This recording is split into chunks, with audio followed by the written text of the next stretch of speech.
మరణం అనేది అందరికీ తథ్యం. కానీ పునరుత్థానం ఎవరికి సాధ్యం? ఇది ఈరోజు మనం నేర్చుకోబోతున్న అంశము.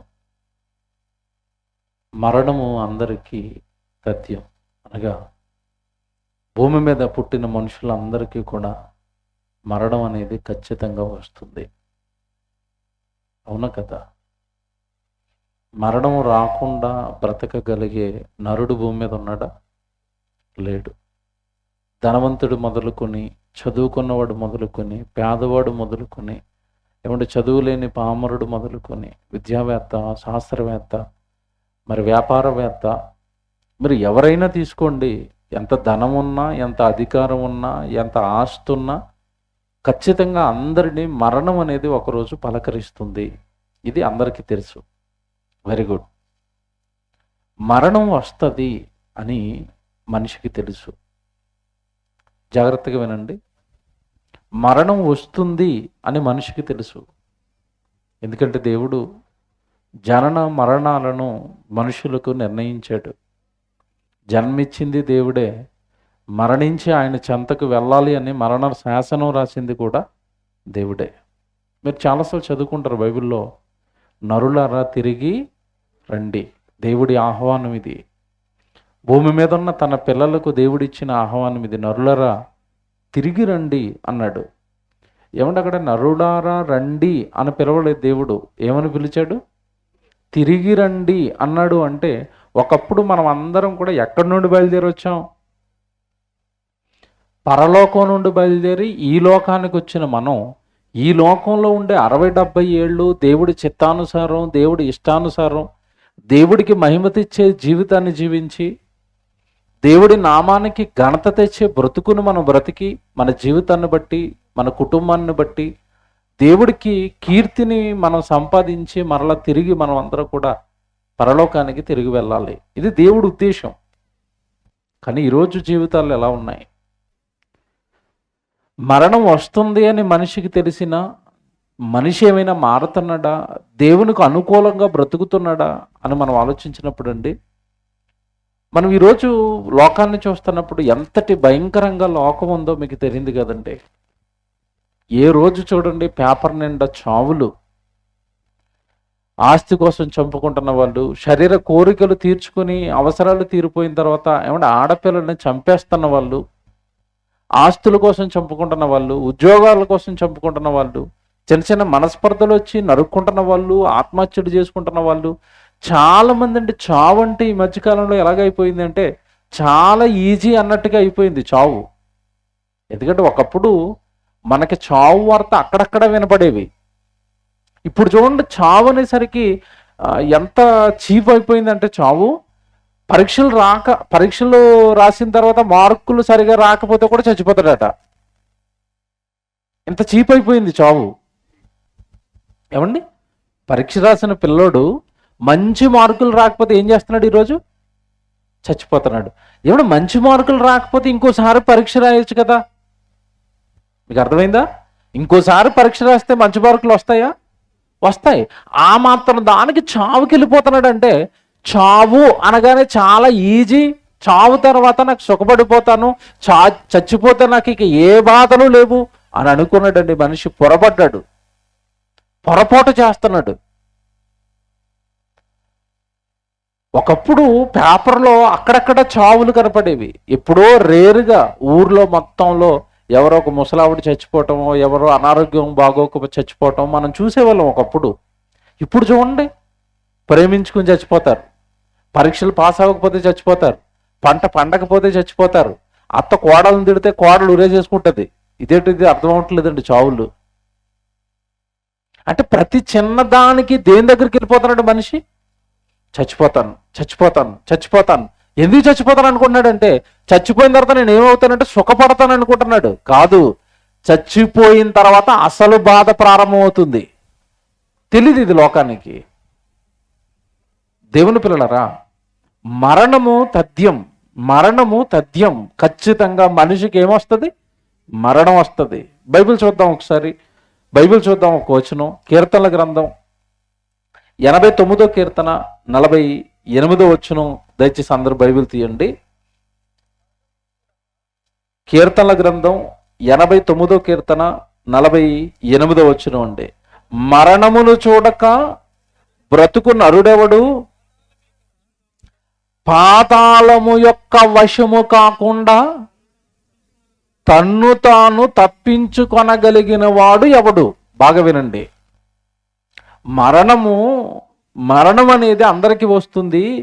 మరణము చూడక బ్రతుకు నరుడెవడు అంటే నరరూపం ఎత్తిన ప్రతి ఒక్కడికి ఏమొస్తుందని చెప్తుంది బైబిల్? మరణం వస్తుంది. మరణము చూడని నరుడుండడు. Very good.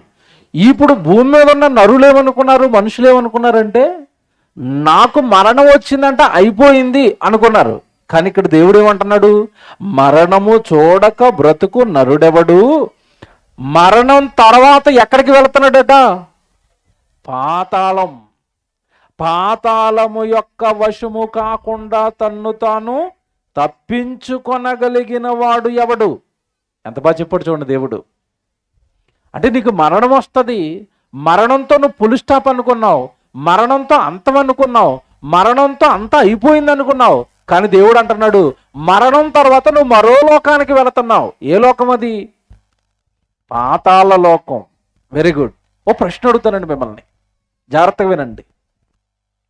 మీరు ఎక్కడికైనా వెళతారు అని తెలిసినప్పుడు వెళ్ళబోయే ఆ ఊరు గురించి ముందుగానే మీరు ఎంక్వైరీ చేస్తారా, చేయరా? చేస్తారు. ఉదాహరణకి మీలో చాలామంది హైదరాబాద్ పని చేసుకోవడానికి వస్తారు.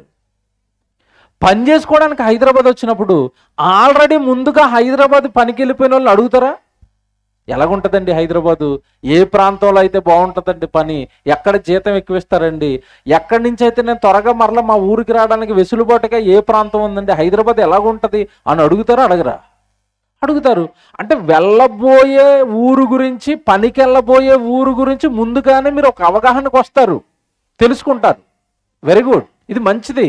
ఇది కూడా తెలుసుకోకుండా వెళ్ళిపోయామనుకోండి, అక్కడ ఎవడో మనల్ని మోసం చేసేస్తే, మనల్ని ఎవరైనా కిడ్నాప్ చేసేస్తే, అక్కడికి వెళ్ళిన తర్వాత మనల్ని ఏమైనా చంపేస్తే, చూసారా? అందుకే నూతనంగా ఒక ప్రాంతానికి మీరు వెళ్ళాలనుకున్నప్పుడు మీరు ఖచ్చితంగా ఏం చేస్తారంటే అక్కడ ఎవరో ఒకరిని అడుగుతారు, ఆసరా తీసుకుంటారు. పలానా మా అక్క వాళ్ళు బంధువులు వెళ్ళారటండి, వాళ్ళ ఫోన్ నెంబర్ తీసుకుంటారు. ఏమండి మేము కూడా వస్తానండి, మీ పక్కన పెట్టుకోండి. ఎవరో ఒకరు సపోర్ట్ లేకుండా అక్కడికి వెళతారా? వెళ్ళరు. కొత్త ప్రాంతానికి వెళ్ళరు. అంటే నేను ఇదంతా మీకు ఎందుకు చెప్తున్నానంటే వెళ్ళే పని ఉన్నప్పుడు, వెళ్ళాలి ఖచ్చితంగా అనుకున్నప్పుడు ముందుగానే దాని గురించి మీరు ఎంక్వైరీ చేస్తున్నారు. Very good. ఓ మాట అడుగుతాను ఇప్పుడు, నేను జాగ్రత్తగా వినాలి. మరణము చూడక బ్రతుకు నరుడెవడు, మరణం తర్వాత పాతాళము యొక్క వశము కాకుండా తన్ను తాను తప్పించుకొనగలిగిన వాడు ఎవడు? అంటే మరణం తర్వాత మన డెస్టినేషన్, మరణం తర్వాత మన గమ్యం, మరణం తర్వాత మనం వెళ్ళే లోకమే లోకం చెప్పండి? పాతాళ లోకం. ఇప్పుడు నేను మిమ్మల్ని అడుగుతున్నాను, ఎప్పుడైనా పాతాళ లోకం ఎలాగుంటుందో ఎవరినైనా అడిగారా? అడగలేదు. పోనీ ఆలోచిస్తారా? ఆలోచించరు. ఎందుకు ఆలోచించలేదు చెప్పండి? రేపు హైదరాబాద్ వెళ్ళిపోవాలంటే హైదరాబాద్ ఎలా ఉంటుందో కనుక్కున్నారు. మరి చనిపోయిన తర్వాత పాతాళ లోకం వెళ్ళాలనుకున్నప్పుడు ఆ లోకం ఎలాగుంటుందని ఎవరిని అడగాలి? మనుషుల్ని అడిగారు అనుకోండి, మీరు వాళ్ళు అన్ని అబద్ధాలు చెప్తారు. దేవుడు రాశాడు ఇది ఇక్కడ, ఏమని? నాయనా, మరణము లేకుండా ఉండగలిగిన నరుడు, నరమాత్రుడు భూమి మీద లేడు. వాడు ఖచ్చితంగా మరణం దగ్గరికి రావాల్సిందే. మరణం తర్వాత వాడు వెళ్ళబోయే లోకం ఏదంటే పాతాళ లోకము అన్నాడు. ఇంకా ఒక హింట్ ఇచ్చాడు అక్కడ దేవుడు మనల్ని ప్రేమించి, ఏమని? ఆ పాతాళము యొక్క వశము కాకుండా తన్ను తాను తప్పించుకొనగలిగిన వాడు ఎవడు? అంటే ఆ పాతాళం నుండి తప్పించుకోండి అని దేవుడు అంటున్నాడు. అంటే ఆ పాతాళం ఎలాంటిదో మీకు అర్థం అవ్వాలి. ఎలాంటిది అది? బాగా ఆలోచించండి. దేవుడే తప్పించుకోండి అక్కడి నుంచి అన్నాడంటే అది ఎలాగుంటది? చాలా ప్రమాదం, చాలా భయంకరం. దేవుడే అంటున్నాడు ఇక్కడ, దాని వశము కాకుండా తప్పించుకోండి నాయన. దాని వశమైపోయారా మరణం తర్వాత భయంకరమైన మంటలు, భయంకరమైన బాధ నిత్యాగ్ని దండన, యుగ యుగాలు అంతులేని కాలం, అందులో పడి మనం కాలిపోతాం నాయన. భయంకరమైన లోకం అది. కనుక ఎవడు భూమి మీద ఉన్న నరులందరికీ దేవుడు ఇస్తున్న హెచ్చరిక, నీ మరణం తర్వాత నెక్స్ట్ నువ్వు వెళ్ళబోయేది ఎక్కడికి? పాతాళ లోకానికి. Very good. ఇప్పుడు మాట్లాడుతానండి నేను. టైటిల్ ఏమేసామంటే, మరణము అందరికీ తథ్యము, పునరుత్థానం అంటే ఆ పాతాళ వశం కాకుండా నిన్ను నువ్వు తప్పించుకోవాలి అన్న, యేసుక్రీస్తుల వారి రెండవ రాకడలో నువ్వు పరలోకానికి వెళ్ళాలి అన్న, పునరుత్థానం నువ్వు తిరిగి లేపబడాలి అంటే నువ్వు ఏం చెయ్యాలి, ఏం చేయమని దేవుడు బైబిల్లో రాశాడు. ఇవి ఈరోజు కొన్ని సంగతులు మనం నేర్చుకోవాలి. దేవుని పిల్లలారా, మేము ఒక మాట్లాడుతాను. సహజంగా మనిషి అండి చావు వరకు జీవితం, ముందున్న జీవితం గురించి ఆలోచిస్తాడు, అంతేనా? పుట్టాం గనక పుట్టిన తర్వాత ఏం చేయాలి? చదువుకోవాలి. చదువేమి రాలేదనుకోండి, ఏదో ఒక పని నేర్చుకోవాలి. పని నేర్చుకున్న తర్వాత దేనికి వెళ్ళాలి? నెక్స్ట్ ఏంటి చెప్పండి? పెళ్ళికి వెళ్ళిపోవాలి, పెళ్లి చేసుకోవాలి. పెళ్లి చేసుకున్న తర్వాత పిల్లల్ని కనాలి. ఆ పిల్లల్ని కన్నారు, పెళ్లి చేసుకున్నారు, హ్యాపీగా సెట్ అయ్యారు, ఇల్లు కట్టుకున్నారు. ఆ నెక్స్ట్ ఏంటి? ఇంకేమీ లేదు. ఈ పుట్టిన పిల్లలకి మళ్ళీ స్కూల్లో వేయాలి, వాళ్ళని చదివించాలి, వాళ్ళని పెద్దోళ్ళని చేయాలి, వాళ్ళకి పెళ్ళిళ్ళు చేయాలి. మనవడు పుట్టేంత వరకు ఉంటే భూమి మీద ఉండాలి, లేదంటే ఈ లోపు సర్దుకుని వెళ్ళిపోవాలి. ఇంతేనా జీవితం? ఇంతకు మించి ఏమైనా ఆలోచిస్తాడు మనిషి? ఇంతేనా? ఏమన్నా ఇదేనా జీవితం అంటే? పోనీ కోటీశ్వరుడు మొదలుకొని, శాస్త్రవేత్త మొదలుకొని, వ్యాపారవేత్త మొదలుకొని, నేను చెప్పింది తప్ప ఇంకేమైనా ఎక్స్ట్రా చేస్తాడేమో మీరు చెప్పండి జీవితంలో? ఇంకేమన్నా ఉందా? కటిక పేదవాడిది అదే జీవితం, వ్యాపారవేత్త ధనవంతుడిది కూడా అదే జీవితం. పుట్టాడు, చదువుకుంటాడు, లేదా ఏదో వ్యాపారం చేస్తాడు, డబ్బులు సంపాదిస్తాడు, పెళ్లి చేసుకుంటాడు, పిల్లల్ని కంటాడు, వాళ్ళకి పెళ్ళిళ్ళు చేస్తాడు, చచ్చిపోయిన పతాళానికి వెళ్ళిపోతాడు. ఇంతేనా? Very good. ఇంతకీ దేవుడు నిన్ను ఈ లోకానికి పంపించాడు కదా, దేవుడు పుట్టించాడు కదా, దేవుడు కన్నాడు కదా. నిన్ను ఈ లోకానికి పంపించినప్పుడే దేవుడు నీకు ఒక పనిచ్చి పంపించాడు. ఈ భూమి మీద పుట్టిన మన అందరి గురించి దేవుడు ఒక కల కన్నాడు బైబిల్లో. ఏంటో తెలుసండి? ఒకసారి బైబిల్ తీయండి. యెషయా గ్రంథం 43వ అధ్యాయము 7వ వచనం బైబిల్ తీసుకోండి. అందరూ జాగ్రత్తగా రాసుకోండి ఇవన్నీ. యెషయా గ్రంథం 43వ అధ్యాయము 7వ వచనం. యెషయా గ్రంథం 43వ అధ్యాయము 7వ వచనం అండి. నా మహిమ నిమిత్తము నేను సృజించిన వారిని, నా నామము పెట్టబడిన వారందరినీ తెప్పించుము. ఇది అండర్లైన్ చేసుకోండి ఇక్కడ జాగ్రత్తగా. నేనే వారిని కలగజేసి తిని, వారిని పుట్టించిన వాడను నేనే. నేనే వారిని కలగజేసి తిని. మనం కలిగాం. ఎవరి వలన? దేవుని వలన కలిగాం. దేవుని వలన ఈ జీవితం మనకి దక్కింది. దేవుని వలన ఈ దేహం మీకు ఇవ్వబడింది. దేవుని వలన ఇదిగో ఈ భూమి మీద ఈ చరిత్రలో మీకంటూ ఒక పేజీలు ఉన్నాయి. దేవుని వలన, దేవుడు వలన ఇవ్వబడిన జీవితం ఇది. అదే అంటున్నాడు దేవుడు అక్కడ, నేనే వారిని కలగజేసి తిని, వారిని పుట్టించిన వాడను నేనే. బాగా వినండి, మనల్ని ఎవరు పుట్టించారట? దేవుడు. కాదు అన్న వాళ్ళు ఎవరైనా ఉన్నారు ఇక్కడ? ఎవరు లేరు. ఎందుకంటే కాదు అంటే నేను ప్రశ్న వేస్తాను ఇప్పుడు. ఏంటి ప్రశ్న? నా జన్మ నా ఇష్టం, నా ఇష్ట ప్రకారం బ్రతుకుతాను, నేను దేవుడిని నమ్మను, దేవుడి దగ్గరికి రాను, దేవుడి మాటలు వినను, దేవుడి సన్నిధిలో ఉండను, నా జీవితం నా బ్రతుకు నా ఇష్టం అన్నాడు అనుకోండి, నేను కొన్ని ప్రశ్నలు అడుగుతాను. ఈ ఊరి పేరు ఏంటి చెప్పండి? అలహల్వి. ఈ ఊర్లో పుట్టిన వాళ్ళు ఉంటారు కదా, ఈ అలహల్వి ఏమంటే గ్రామంలో పుట్టిన వాళ్ళు ఉంటారు కదా. నేను అల్హల్వి గ్రామంలో పుట్టాలని మీరు డిసైడ్ చేసుకున్నారా? మిమ్మల్ని ఎక్కడ పుట్టించాలని దేవుడు నిర్ణయించాడా? బాగా ఆలోచించండి. మీరు ఈ ప్రాంతంలో పుట్టారని మీరు అనుకున్నారా? మీ ఇష్ట ప్రకారం పుట్టారా? కాదు. ఇంకా చెప్పనా, మీకు అమ్మ నాన్నలుగా ఎవరు ఉండాలో మీరు అనుకున్నారా? దేవుడు అనుకున్నాడా? మీరు ఎవరి గర్భాన పుట్టాలో డిసైడ్ చేసింది కూడా ఎవరు? దేవుడు. మీకు ఇంకా చెప్పనా, మనం చక్కగా భారతదేశంలో ఏమండి ఈ తెలుగు రాష్ట్రాల్లో తెలుగు భాష మాట్లాడుకునే ఈ ప్రాంతంలో పుట్టాం, మిమ్మల్ని పట్టుకెళ్ళి పాకిస్తాన్లో పడేసాడు అనుకోండి, మీ పరిస్థితి ఏంటి చెప్పండి? మీకు అర్థమైందా? మీరు పాకిస్తాన్లో పుట్టాలా, ఇండియాలో పుట్టాలా, అమెరికాలో పుట్టాలా, కర్నూలులో పుట్టాలా, కడపలో పుట్టాలా, అనంతపురంలో పుట్టాలా, హైదరాబాద్లో పుట్టాలా, ఎవరు ఎక్కడ పుట్టాలో ఎవరి చేతుల్లోనూ లేదు. ఇదంతా ఎవరి చేతిలో ఉంది? నా ఇష్టం నీ జీవితం అన్నాడు దేవుడు. నా చిత్త ప్రకారమైన దయా సంకల్పం నీ జన్మ అంటాడు. ఎఫ్ఎస్సీ 1:4 చదువుకోండి. తర్వాత ఎఫ్ఎస్సీలకు రాసిన పత్రికలో పౌలు గారు ఈ జన్మ మన ఇష్ట ప్రకారం జరిగింది కాదు, దేవుడి ఇష్ట ప్రకారమే జరుగుతుంది. ఆయన చిత్త ప్రకారం, ఆయన దయా సంకల్పం చొప్పున మనకి బ్రతుకు అనేది ఈ లోకంలో మనకి ఇవ్వబడింది అంటాడు. అంటే మీరు ఎక్కడ పుట్టాలో, ఏ ప్రాంతంలో పుట్టాలో, ఎవరికి కుమారుడుగా కుమార్తెగా పుట్టాలో ఇదంతా నిర్ణయించేది ఎవరు చెప్పండి? దేవుడు. ఇంకా అడగనా మీకు ఇంకా సింపుల్గా అర్థమవుతుంది. మీరు స్త్రీగా పుట్టాలా, పురుషుడిగా పుట్టాలా మీరు డిసైడ్ చేసుకున్నారా, దేవుడు డిసైడ్ చేశాడా? అంతే కదండి. ఆడపిల్లలకి కష్టాలు ఎక్కువైపోయినప్పుడు ఏమంటారు తెలుసండి? ఆడపిల్లలు ఏమనుకుంటారో తెలుసా? నేను అనవసరంగా ఆడపిల్లగా పుట్టాను, బట్టలు ఉతకాలి, వంట చేయాలి, అత్తగారిని చూసుకోవాలి, ఏంటో పెళ్ళయిన తర్వాత ఈ తలపోట్లని నాకు ఎక్కువైపోయినాయి, మా ఆయన హాయిగా పొద్దున పోతున్నాడు, సాయంత్రం వస్తున్నాడు, నాకు బండిడు చాకిరి ఇంటి నిండా అనుకుంటుంది ఆడపిల్ల. అంతే కదండి. అంటే ఏమనుకుంటుందంటే నేను ఆడపిల్లగా పుట్టడం కంటే ఎవరిగా పుట్టుంటే బెటర్ అనుకుంటుంది. నీ ఇష్టమా? కాదు. ఇంకోటి చెప్పనా, నువ్వేదనుకుంటున్నావు నీ భర్త కూడా అదే అనుకుంటున్నాడు, కానీ నీకు తెలియదు అది. ఆయన పొద్దున్న వెళ్ళిపోయి మండు టెండలో పనిచేసి ఆయన ఏమనుకుంటాడంటే నా భార్య చూడండి హాయిగా నీడపట్టునుంది, నేను ఎక్కడున్నాను, అనవసరంగా ఆడపిల్లగా పుట్టిన బాగుని ఇంట్లో పని చేసుకుందని ఆయన అనుకుంటున్నాడు. మీకు అర్థమైందా?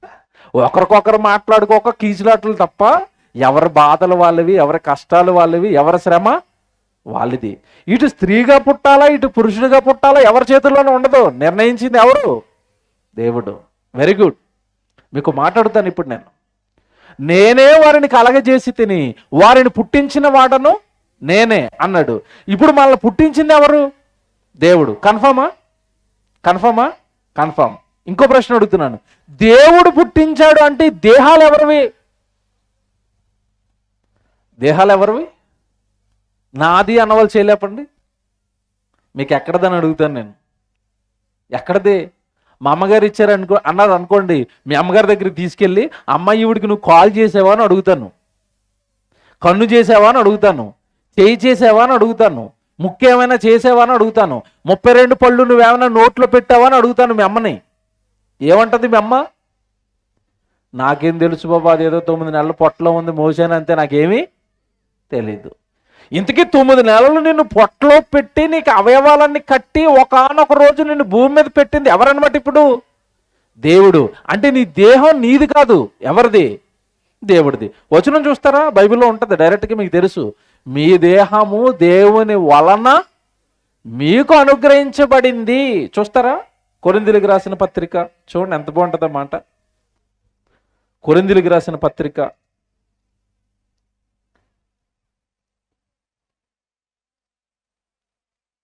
6వ అధ్యాయము 19వ వచనం. మొదటి పత్రిక 6వ అధ్యాయం 19వ వచనం. కొరింథీయులకు రాసిన మొదటి పత్రిక 6వ అధ్యాయము 19వ వచనం చూడండి. మీ దేహము దేవుని వలన మీకు అనుగ్రహింపబడి. చూసారా? దేహము, శరీరము దేవుని వలన మీకు అనుగ్రహించబడింది. ఇప్పుడు అడుగుతున్నాను నేను, దేవుని వలన శరీరం మనకు అనుగ్రహించబడింది అంటే ఇప్పుడు దేహం ఎవరిది చెప్పండి? ఎవరిది? దేవుడిది. జాగ్రత్తగా వినండి, దేహం ఎవరిది? దేవుడిది. దేహం దేవుడిదైనప్పుడు ఆ దేహాన్ని నీకు ఇష్టమైనట్టుగా నువ్వు వాడుకోవచ్చా?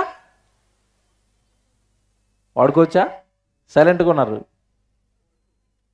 మీకు ఇది అర్థం అవ్వదు. చుట్టుపక్కల ఏమీ లేవు. ఏమండి, మీ ఇప్పుడు కారు ఎక్కుకొని వచ్చేవండి. కారు ఇదిగో మీరు మెట్లు దిగగానే లెఫ్ట్ సైడ్లో కారు ఉంది. ఏముంది అక్కడ? కారు ఉంది. కారు అక్కడ ఉంది కదా, నేను ఎక్కొచ్చాను కదా. మీలో ఎవరైనా కారు తాళం తీసుకుని కారు వేసుకుని అలా రోడ్డు మీదకి వెళ్ళిపోగలుగుతారా? వెళ్తారా? వెళ్ళరు. ఎందుకు వెళ్ళలేరు చెప్పాలి, కారణం చెప్పాలి నాకు. ఎందుకు వెళ్ళలేరు? మీది కాదు అది కదా. నాది కూడా కాదు, నేను డబ్బులు ఇచ్చి అందులో ఎక్కుకొని వచ్చాను, నాది కూడా కాదు అది. నేను జస్ట్ ఇప్పుడు నన్ను తీసుకొచ్చాడు, తర్వాత తీసుకెళ్తాడు, ఆ తర్వాత ఆ కారుకి నాకు ఎటువంటి సంబంధం లేదు. నాది కూడా కాదు అది, మీది కూడా కాదు అది. అంటే మీది కానప్పుడు మీరు దాన్ని వాడుకోలేరా? వాడుకోలేరు. బలవంతంగా వాడుకున్నారనుకోండి, ఆ డ్రైవర్ని కొట్టేసి తాళం తీసుకుని కారు వేసుకుని వెళ్ళిపోయారు అనుకోండి, ఓనర్ ఏం చేస్తాడు? పోలీస్ స్టేషన్లో కేసు పెట్టి మిమ్మల్ని ఎక్కడేస్తాడు?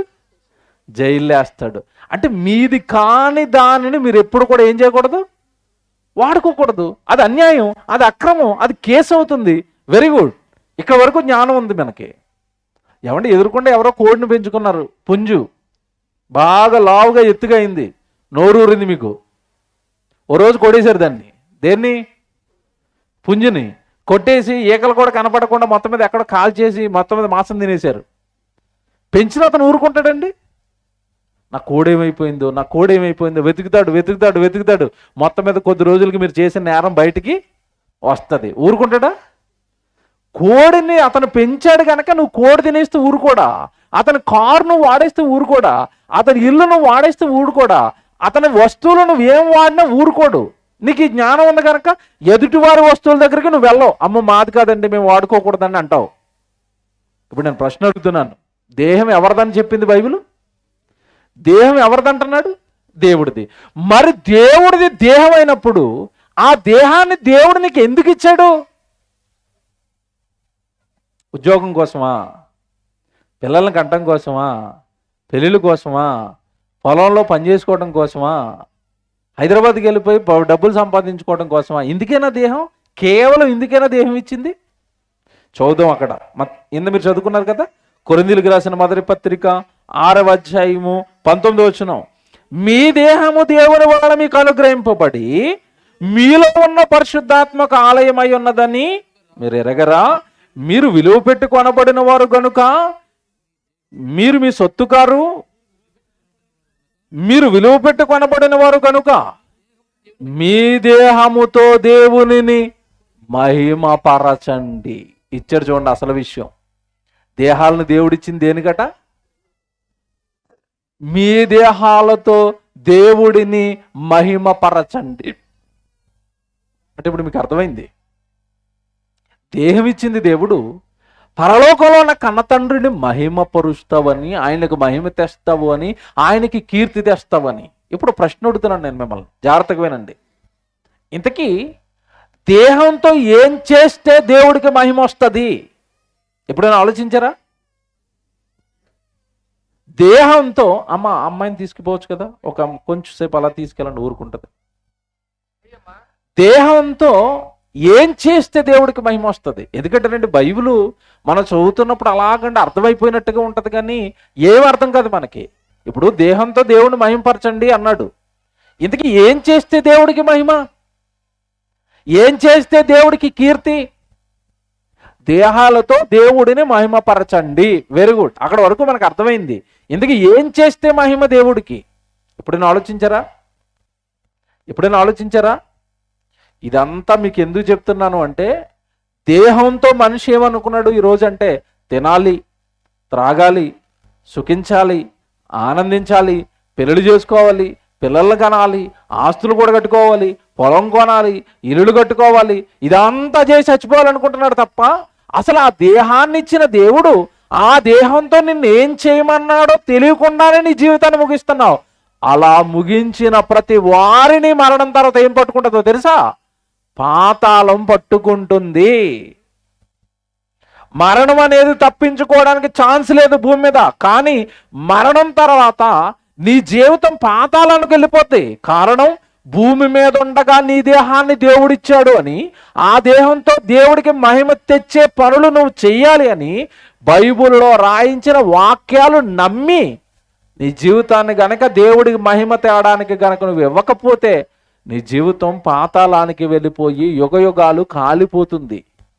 ఓ మాట అడుగుతాను నేను, ఇంతకీ దేవుడికి మహిమ తీసుకురావడం ఎలా? దేహంతో ఎలాగా? యేసుప్రభు గురించి మనందరికీ తెలుసు. మనలాంటి శరీరంతోనే పుట్టాడు. ఆయన చేసిన పని మనకు తెలుసండి. 12వ ఏటే చక్కగా వాక్యం నేర్చుకున్నాడు, దేవాలయంలో కూర్చున్నాడు. ఆ రోజున శాస్త్రులు పరిచయులతో వాక్యానికి సంబంధించిన ప్రశ్నోత్తరాల కార్యక్రమం పెట్టాడు. 30 ఏట వచ్చేసరికి బాప్తిసం తీసుకున్నాడు. బాప్తిసం తీసుకున్న వెంటనే సువార్తకి వెళ్ళిపోయాడు, శిష్యులను తయారు చేశాడు, ఆత్మలను రక్షించాడు, అనేక మందిని మార్చేశాడు. అలా మార్చుకుంటూ పొట్టు చక్కని మార్చేశాడు, సమర స్త్రీని మార్చేశాడు, వ్యభిచారం మందు పట్టుబడిన స్త్రీని మార్చేశాడు, ఎవడు అపోస్తులను మార్చేశాడు. ఇలాగ ప్రజలందరినీ వాక్యం చెప్పి మార్చుకుంటూ వెళ్ళిపోతున్నాడు. వెళ్ళిపోయి మధ్యలో ఒకసారి పరలోకంలో ఉన్న తండ్రికి యేసు ప్రభు ప్రార్థన చేశాడు. పని చేస్తున్న టైంలో ఏమని ప్రార్థన చేశాడో బైబిల్లో చూడండి. ఒకవేళ నీ జీవితం గనక అలా కొనసాగుతుంటే నీ జీవితం నుండి కూడా దేవుడికి మహిమ వస్తుంది అని ఇప్పుడు అర్థమవుతుంది నీకు. యోహాను సువార్త 17వ అధ్యాయము 4వ వచనం చూడండి బైబిల్లో. జాగ్రత్తగా రాసుకోండి ఇవన్నీ. యోహాను సువార్త 17వ అధ్యాయము 4వ వచనం.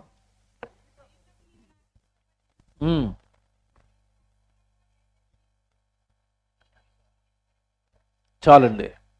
ఎంతమంది బైబిల్లో ఉంది చెప్పండి? ఈ వచనం అందరి బైబిల్లో ఉందా? ఉంది. ఏమనుంది అక్కడ? చేయుటకు నీవు నాకు ఇచ్చిన పని నేను సంపూర్ణంగా భూమి మీద నెరవేర్చి నిన్నేం చేశానంటానండి యేసుప్రభు? మహిమపరిచాను. జాగ్రత్తగా వినండి. ఇంతకీ యేసుప్రభు పనితో దేవుణ్ణి మహిమపరిచాడట. ఇంతకీ ఏం పని చేశాడు యేసుప్రభు నాకు చెప్పండి? మనలా పొలంలో పనిలో ఉన్నాడా? మనలాగా హైదరాబాద్లో ఏదో ఒక ఉద్యోగంలో ఉన్నాడా? ఏ పనిలో ఉన్నాడు యేసుప్రభు? బాగా ఆలోచించండి. ఏ పని చేసి దేవుడికి మహిమ తెచ్చాడు? గ్రామాన్న తిరిగి సువార్త ప్రకటించాడు, ఆత్మలను రక్షించాడు, ఆత్మలను వాక్యంలో కూర్చోబెట్టాడు, మనందరికీ పరలోకంలో తండ్రి ఉన్నాడు అన్న విషయాన్ని జ్ఞాపకం చేశాడు, పాపం చెయ్యొద్దు అన్నాడు, పరిశుద్ధంగా బ్రతకమన్నాడు. మనం అందరూ కూడా పరలోకంలో ఉన్న కన్నతండ్రికి పిల్లలం గనక ఆయన పరిశుద్ధుడు గనక మీరు కూడా పరిశుద్ధులుగా బ్రతకాలి అన్నాడు. పాపము జోలొద్దన్నాడు, అన్యాయం వద్దన్నాడు, అక్రమం వద్దన్నాడు. యథార్థంగా న్యాయంగా మీ బ్రతుకులను దేవుడి కోసం జీవించండి అని ఎంతో లోతైన సంగతులు ఆ రోజున్న మానవ సమాజానికి చెప్పాడు. ఒక రకంగా చెప్పాలి అంటే సేవ చేశాడు. ఆ తర్వాత వచ్చిన అపోస్తలులు సేవకులుగా మలిచాడు. ఆత్మల రక్షణ వైపు ఆయన జీవితం మొత్తాన్ని వాడాడు. పరలోకంలో ఉన్న కన్నతండ్రి ఇష్టాన్ని నెరవేర్చడానికే తన బ్రతుకు కాలం అంతా ఇచ్చాడు తప్ప ఆయన బ్రతుకులో ఆయన ఇష్టాలు ఎక్కడ నెరవేర్చుకున్నట్టుగా బైబిల్లో మనకి లేవు. మనలో ఉద్యోగం అనలేదు, చదువు అనలేదు, లోకం అనలేదు, డబ్బు అనలేదు, బంగారం అనలేదు, ఇల్లు అనలేదు, పొలం అనలేదు. నేను పుట్టింది పరలోకంలో ఉన్న తండ్రి కోసం కనుక నా జీవితం మొత్తం ఆయనకి త్యాగం చేస్తాను అని త్యాగం చేసి నిలబడిపోయాడు. అలా ప్రతి క్షణం తండ్రి కోసమే ఆలోచిస్తూ, ఇదిగో నేను చేసిన నా పనితో నీవు నాకు ఇచ్చిన పని నేను సంపూర్ణంగా నెరవేర్చి నేనేం చేశానంటున్నాడు? మహిమపరిచాను. ఇప్పుడు మిమ్మల్ని అడుగుతున్నాను, ఇప్పుడు ఒక్క యేసు ప్రభువే తండ్రి పని చేయటం కోసం పుట్టాడా? మనం కూడా పని చేయటం కోసమే పుట్టామా? పౌలు గారిని అడుగుదాం. ఎఫెసీయులకు రాసిన పత్రిక 2వ అధ్యాయము 10వ వచనం. ఇది మంది ఇప్పుడు జాగ్రత్త రాసుకోవాలి. ఇదంతా ఎఫెసీయులకు రాసిన పత్రిక 2వ అధ్యాయము 10వ వచనం. ఎఫెసీయులకు రాసిన పత్రిక 2వ అధ్యాయం 10వ వచనం. ఇది ఎఫెసీ సంఘం అండి. ఒకప్పుడు మనం ఎలాగ ప్రభు దగ్గరికి రాకమునుపు అన్ని జనులుగా ఈ లోకంలో పాపంలో ఉండిపోయామో, ఈ ఎఫెసీలు కూడా ఒకప్పుడు అండి ఇలాంటి పాపంలో ఉన్నారు. వాళ్ళకి ప్రభు గురించి చెప్పాడు, బాప్తిసం ఇచ్చాడు, సంఘానికి నడిపించాడు, సంఘంగా కట్టాడు, ఆ సంఘానికి ఉత్తరం రాశాడు. ఇప్పుడు అక్కడ ఏ పద ప్రయోగాలు చేస్తున్నాడో మీరు జాగ్రత్తగా నెమ్మదిగా చదవాలి. అది ఎఫెసీయులకు రాసిన పత్రిక 2వ అధ్యాయము 10వ వచనం. మరియు వాటి యందు మనము అనుందా, నేను అనుంది అక్కడ. మనము అంటే ఎవరు చెప్పండి? మనమంటే ఎవరు? మనం కూడానా? ఈరోజు వాక్యం వింటున్న మనం కూడానా? రైట్, ఈ క్లారిటీ కదా. మరియు వాటి యందు మనము నడుచుకొనవలెనని దేవుడు ముందుగా సిద్ధపరచిన సత్క్రియలు చేయుటకై మనము క్రీస్తు యేసునందు సృష్టింపబడి ఆయన చేసిన పని అయి ఉన్నాము. మీకు ఏమర్థమైంది చెప్పండి? మనలను ముందుగా సిద్ధపరిచిన సత్క్రియలు చేయుటకై మనము క్రీస్తు యేసునందు సృష్టింపబడ్డాం. అంటే మనం కూడా దేనికోసం పుట్టని చెప్పండి ఇప్పుడు? ముందుగా సిద్ధపరచిన సత్క్రియలు. సత్క్రియలు సువార్త పనులు. నువ్వు నేను పుట్టింది సువార్త పని కోసమేనా? సువార్త పని కోసమే. యేసుప్రభు పుట్టింది సువార్త పని కోసమేనా? సువార్త పని కోసమే. అబ్రహాం పుట్టింది సువార్త పని కోసమేనా? సువార్త పనే. దావీదు పుట్టింది సువార్త కోసమేనా? సువార్త కోసమే. మోషే పుట్టింది సువార్త కోసమేనా? సువార్త కోసమే. మీరు నేను పుట్టింది ఏంటంటే ఎవరి కోసం అంటే ఇప్పుడు ముందుగా సిద్ధపరిచిన సత్క్రియలు అంటే సువార్త పనుల కోసమే మనం అందరం పుట్టాం. దేవుని పిల్లలారా, ఇది మనకి ఎంతకాలం అర్థం అవ్వలేదు.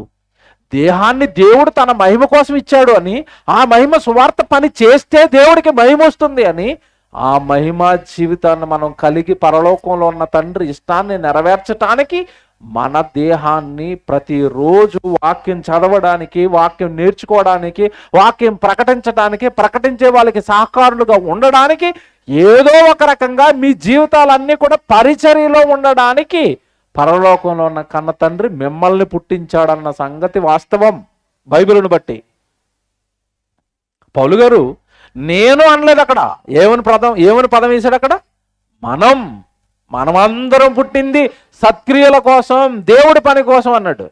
ఎవడు మీకు డౌట్ రావాలి అక్కడ? అక్కడ సత్క్రియలు అని ఉంది తప్ప సువార్త పని అని లేదు కదా. అంతేనా? సత్క్రియలు అనేసరికి చాలామంది ఏమంటున్నారంటే మంచి పనులు అంటున్నారు. మంచి పనుల కోసం పుట్టావా?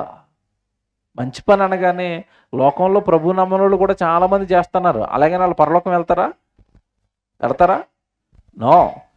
సత్క్రియలు అనగానే సువార్త పనులు అన్న క్లారిఫికేషన్ బైబిల్లోంచి ఇస్తాను. ఇప్పుడు మీరు ఎఫ్సి పత్రికలో ఉన్నారు కదా, పక్కనే పిలిపి పత్రిక ఉంటుంది. వెంటనే మీరు అలా పేజీలు తిప్పగానే తర్వాత వచ్చే పత్రిక పిలిపి పత్రిక. ఆ పిలిపి పత్రికలో 1వ అధ్యాయం 3వ వచనం చూడండి ఒకసారి. పిలిపిలికి రాసిన పత్రిక 1వ అధ్యాయం 3వ వచనం చదువుతున్నారు. మొదటి దినము నుండి ఇది వరకు ఏ విషయంలో? ఇది గుర్తుపెట్టుకోండి. సువార్త విషయంలో మీరు నాతో పాలివారయ్యుండుట చూచి మీలో ఈ సత్క్రియను ప్రారంభించిన వాడు. ముందేమో సువార్త పని అన్నాడు, ఇక్కడికి వెళ్ళేసరికి ఏమంటున్నాడు? సత్క్రియ. మీలో ఈ సత్క్రియను ప్రారంభించిన వాడు యేసుక్రీస్తు దినము వరకు దానిని కొనసాగించునని రూఢిగా నమ్ముచున్నాను.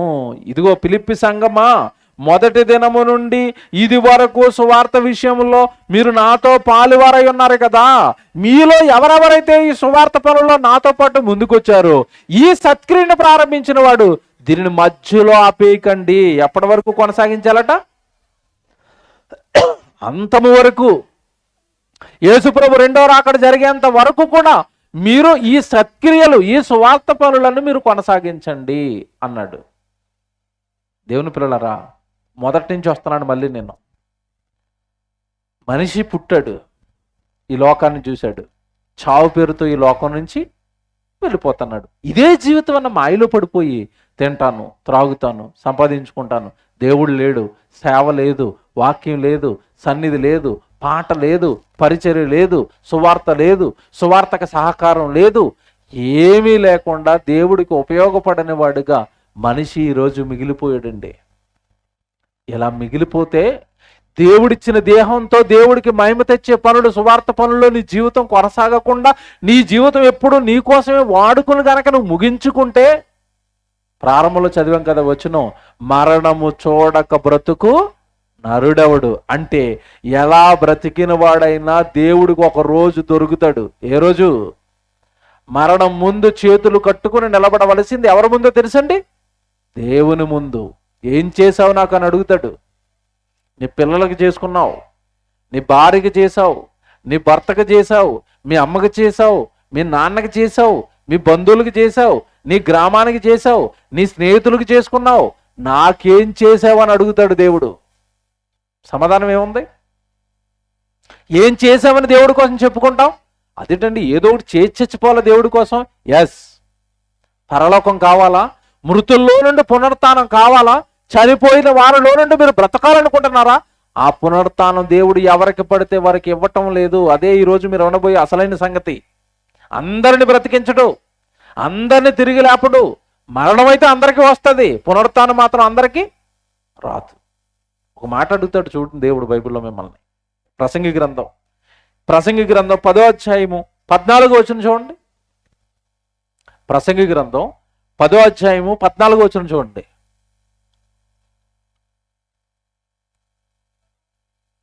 కలుగబోవునది ఏదో మనుషులు ఎరుగక ఉండినను బుద్ధిహీనులు విస్తారంగా మాట్లాడుతున్నారట. ఏమండి, కలగబోవునది ఏదో అంటే ఏం కలగబోతుంది మనుషులకి? తర్వాత చెప్తాడు చూడండి, తర్వాత చెప్తున్నాడు అక్కడే, నరుడు చనిపోయిన తరువాత ఏమి జరుగునో ఎవరు తెలియజేస్తారు? పబ్బలే అడిగాడు చూడండి. మానవాళికి దేవుడు అడుగుతున్న ప్రశ్న అండి. కలగబోవునది ఏదో మనుషులు ఎరుగకుండా, నేను చచ్చిపోయిన తర్వాత ఏం జరుగుతుందో మనుషులకు తెలియకపోయినా సరే మనుషులు మాత్రం ఎలా మాట్లాడుతున్నారట? విస్తారంగా మాట్లాడతారట. ఏంటా విస్తారంగా మాట్లాడారు? ఇంతకీ ఏం చెప్పారు? చచ్చిపోయిన తర్వాత మనుషులు ఏమవుతున్నారు బాబు అని లోకాన్ని అడిగారు అనుకోండి. ఏం చెప్పారు మనుషులు? చెప్పండి మీకు ఏం చెప్పారు? ఏముందరా, గాల్లో కలిసిపోయింది అన్నాడు ఒకడు. అంతే కదా, బ్రతుకున్నది కదా, ఏం పీల్చుకుంటున్నాం? గాలి పీల్చుకుంటున్నాం. గాలి ఆపేశాడు కనుక గాల్లో కలిసిపోయింది ఒకడు అన్నాడు. మరొకడు అన్నాడు మట్టిలో కలిసిపోయింది అన్నాడు. మరొకడు అంటున్నాడు లేదు, వాడు ఎక్కడా కలిసిపోలేదు, వాడు కోరికలు తీరక చచ్చిపోయాడురా, ఇంటి చుట్టూ తిరుగుతున్నాడు, వాడు మళ్ళీ దెయ్యం అయిపోయాడు అన్నాడు ఒకడు. అంతేనా? మట్టిలో కలిసిపోయాడు అని ఒకడు, గాలిలో కలిసిపోయాడు అని ఒకడు, ఆ తర్వాత దెయ్యం అయిపోయాడు అని ఒకడు, ఆ తర్వాత ఇంకా చెప్పనా, పేపర్లు ఏం రాస్తారు? ఏదో జీపు లారీ 2 ఢీకొన్నాయండి, చచ్చిపోయారండి, ఒక 5 చచ్చిపోయారు అనుకోండి, తెల్లవారు పేపర్లో రాస్తాడు పేపరోడు ఏమని, లారీ జీపు ఢీకొన్నాయి కర్నూలులో, 5 చచ్చిపోయారు. ఆ చచ్చిపోయి ఏమైపోయారని రాస్తాడు? కానరాని లోకానికి వెళ్ళిపోయారు, తిరిగి రాని లోకానికి వెళ్ళిపోయారు అంటాడు. ఎక్కడున్నాయి ఆ లోకాలు? అడగండి పేపరోడిని. ఇందుకు బాబు నువ్వు చూసి వచ్చావా, ఎక్కడున్నాయి ఆ లోకాలని అడగండి. ఆన్సర్ ఉందా? లేదు. ఏదో లోకానికి వెళ్ళిపోతున్నాడని ఒకటి చెప్పి, దైవం అయిపోతున్నాడని ఒకటి చెప్పి, గాల్లో కలిసిపోయాడని ఒకటి చెప్పి, ఇందుకు ఏది నిజం? అన్ని నిజాలా? ఏదో ఒకటి నిజం ఉంటుంది. అది నిజమైతే మిగతావన్నీ ఏంటి చెప్పండి? అబద్ధాలు. ఇంకా చెప్పండి, మీకు నవ్వుకుంటారు ఇప్పుడు, మీరు నమ్ముంటారు ఎంతకాలం. చచ్చిపోయిన వాళ్ళు దెయ్యాలు అవుతారు అని చెప్తున్నారా? ఇక్కడ ఎవరైనా మీ ఊర్లో ఎవరైనా చచ్చిపోయిన తర్వాత 7 గంటలకో 8 గంటలకో చీకట్లో ఒంటరిగా వెళ్ళమంటే మీరు వెళ్తారా? వెళ్ళరు. ఎందుకు వెళ్ళరు చెప్పండి? భయం. ఆవిడ గనక చచ్చిపోయి దెయ్యమయ్యి ఆ ఇంటి ముందు ఉందనుకో నన్ను పట్టేసుకుంటుంది. అదేనా? మీకు మాట్లాడుతున్నానండి. దెయ్యాలు అవుతారా?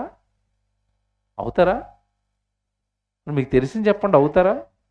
పోనీ మీరు ఎవరినైనా చూసారంటే తెల్లగా కనపడుతుందని అంటారు. ఇంతకీ ఏమి లేదు, అది చీరది, తెల్ల చీరది, దెయ్యం కాదు.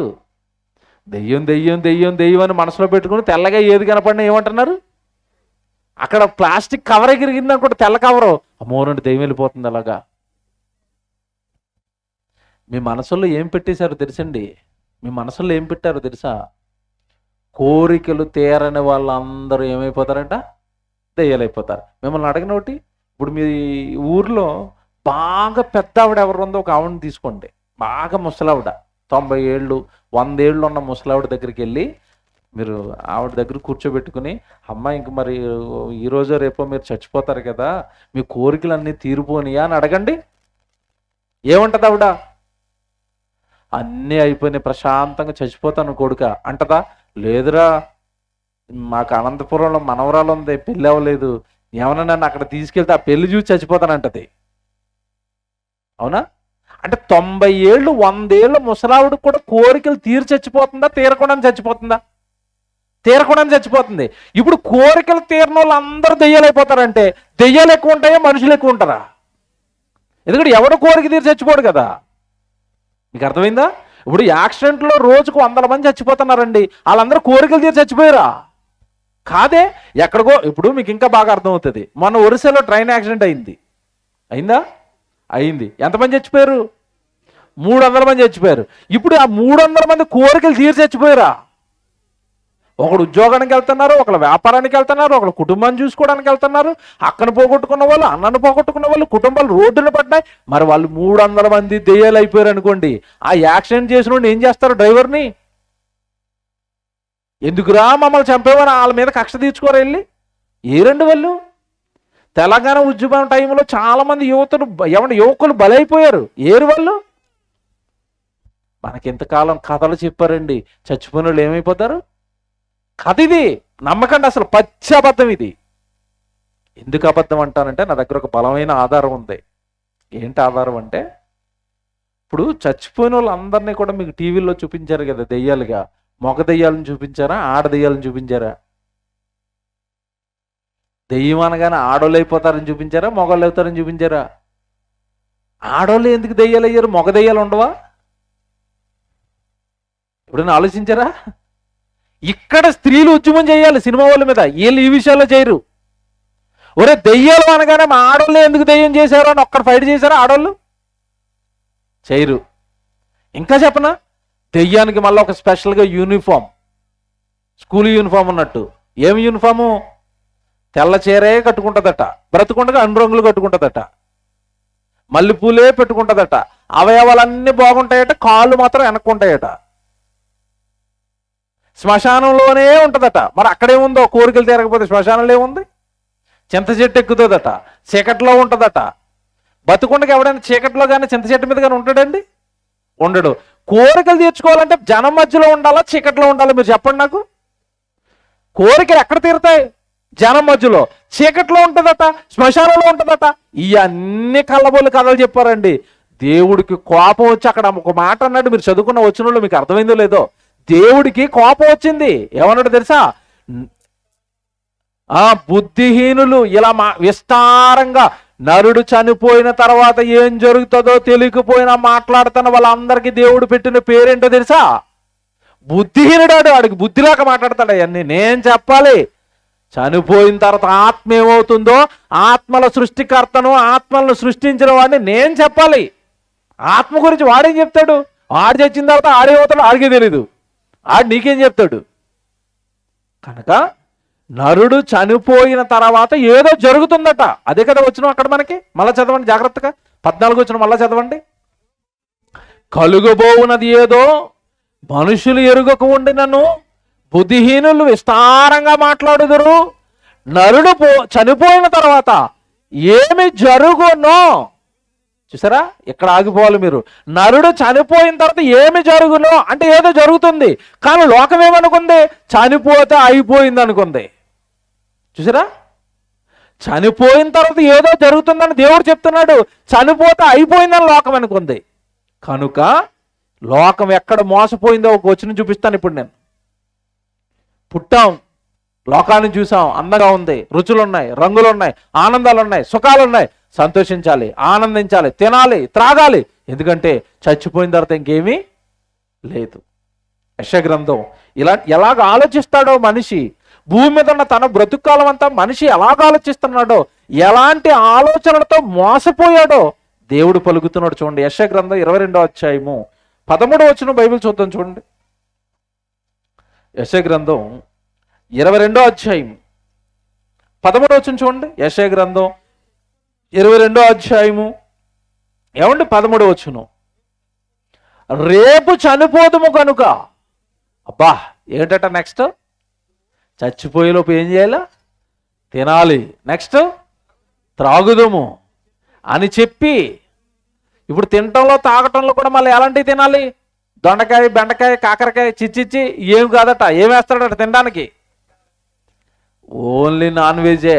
ఎడ్లను వధిస్తాడట, గొర్రెలను కోస్తాడట, మటను, మాంసము తినుచు, ద్రాక్షారసం ఏమిటి తిండి అయిపోయిన తర్వాత నెక్స్ట్ ఏంటి? త్రాగుడు. ద్రాక్షారసము త్రాగుచు మీరు సంతోషిస్తారు. ఇప్పుడు దేవుడు ఏంటో తెలుసండి, రేపు చచ్చిపోతాను కనుక చచ్చిపోయేలోపు ఏం చేస్తాడట? తినాలి, త్రాగాలి, సుఖించాలి, ఆనందించాలి, చచ్చిపోవాలి. ఎందుకంటే చచ్చిపోయిన తర్వాత ఏమీ లేదు.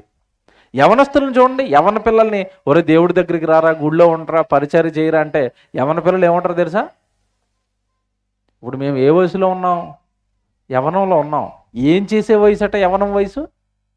ఎంజాయ్ చేసే వయసు. ఇప్పుడు కాకపోతే ఎప్పుడు ఎంజాయ్ చేస్తాను? ముసలైపోయిన తర్వాత ఎంజాయ్ చేస్తానా? కనుక ఇప్పుడు నన్ను ఎంజాయ్ చేయడానికి వదిలేయండి, నేను ముసలైపోయిన తర్వాత వస్తాను దేవుడి గుళ్ళోకి అంటాడు. అంటే ఆడేమనుకుంటున్నాడంటే ఎంజాయ్ అంటే ఏముంది? తాగటం, తినటం, ఇదే కదండి ఎంజాయ్. ఇంతకు మించి ఏముంది? తాగుబోతులతో పోతాడు, బీరు తాగుతాడు, మందు తాగుతాడు, ఆ తాగిందంతా కక్కుకుంటాడు, తెల్లవారు టాబ్లెట్ వేసుకుని తలపోటని పడుకుంటాడు. అంతే కదా? ఇదే కదా జీవితం, ఇదే కదా సుఖం అంటున్నాడు, ఇదే కదా సంతోషం అంటున్నాడు.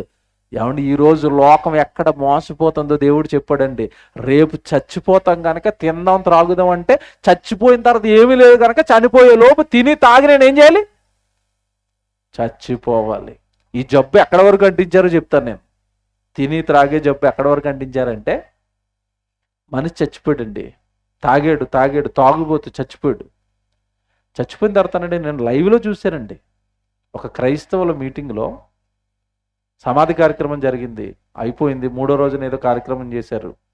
ఆ కార్యక్రమం దగ్గర అందరూ వెళ్ళారు. సమాధి దగ్గర ప్రార్థన చేశారు, అందరూ ఇంటికి వస్తున్నారు. కొడుకు మాత్రం రావట్లేదు, అక్కడే ఉన్నాడు. నన్ను అయినా అంటే, అన్న మీరు అందరూ వెళ్ళిపోండి, నేను వస్తానంటున్నాడు. ఎందుకని ఆలోచిస్తే చివరిలో ఏం చేశాడు తెలుసండి? అందరూ వెళ్ళిపోయిన తర్వాత జేబులోంచి బాటిల్ తీశాడు.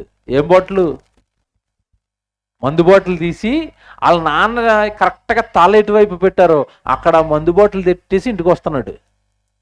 అంటే ఇతని ఆలోచన ఏంటి? ఇప్పుడు ఇతని ఆలోచన ఏంటి?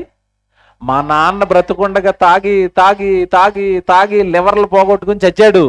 ఇప్పుడు చచ్చిపోయిన తర్వాత కూడా చచ్చిపోయినోడిని కూడా తాగుడు నుంచి విడిపించరు అనమాట. చచ్చిపోయినోడు కూడా ఏం పెట్టాడు మళ్ళీ అక్కడ? చూసారా? బ్రతుకున్నంతకాలం త్రాగుడే, చచ్చిపోయిన తర్వాత కూడా త్రాగుడే. బ్రతుకున్నంతకాలం తిండే, చచ్చిపోయిన తర్వాత కూడా తిండే. మీరు చూడండి, చాలా చోట్ల సమాధుల దగ్గర ఫోటో ముందు బిర్యానీలు ఆడతారు. అంటే బతుకుండగానే తిండే, చచ్చిపోయిన తర్వాత కూడా తిండే. చచ్చిపోయిన ఆయన తింటాడా? తిండవు. తిండి పిచ్చి మనుషులకి ఎంతగా పట్టిందో చెప్తున్నానండి. బ్రతుకున్నంత కాలం తిండేనట, చచ్చిపోయిన తర్వాత కూడా తిండేనట. తిండిచ్చిన దేవుడు, శరీరం ఇచ్చిన దేవుడు, ఆయన చేయమన్న సువార్త పని, ఆయన కొరకు పాడమన్న పాట, ఆయన కొరకు చెప్పమన్న ప్రసంగం, ఆయన కోసం చేయమన్న సువార్త, ఆయన కోసం చేయమన్న పని, ఇవే ఉండవు. ఆయన కోసం చేయవలసిన పరిచర్య, ఇవన్నీ మర్చిపోయారండి. లోకంలో శుభ్రంగా తినడానికి త్రాగడానికి వాళ్ళ జీవితాలను ఇచ్చేస్తున్నారు. చాలా ప్రమాదం తెలుసండి ఇది, చాలా ప్రమాదం తెలుసా? దీన్ని ఏమన్నాడు తెలుసండి? ఇది దుష్ట సాంగత్యం. తిందాం త్రాగుదాం అనే వీళ్ళంతా కూడా దుష్ట సాంగత్యంలో ఉన్నారు అని పౌలు గారు ఇదే వచనాన్ని కొత్త నిబంధనలో మళ్ళీ జ్ఞాపకం చేస్తాడు. కొరింథీయులకు రాసిన మొదటి పత్రిక 15వ అధ్యాయానికి రండి. ఇదే ఇప్పుడు మీరు యెషయా గ్రంథంలో చదువుకున్న వచనాన్నే పౌలు గారు మళ్ళీ 15వ అధ్యాయంలో జ్ఞాపకం చేస్తాడు. కొరింథీయులకు రాసిన మొదటి పత్రిక 15వ అధ్యాయము 31వ వచనం చూడండి. కొరింథీయులకు రాసిన మొదటి పత్రిక 15వ అధ్యాయము 31వ వచనం.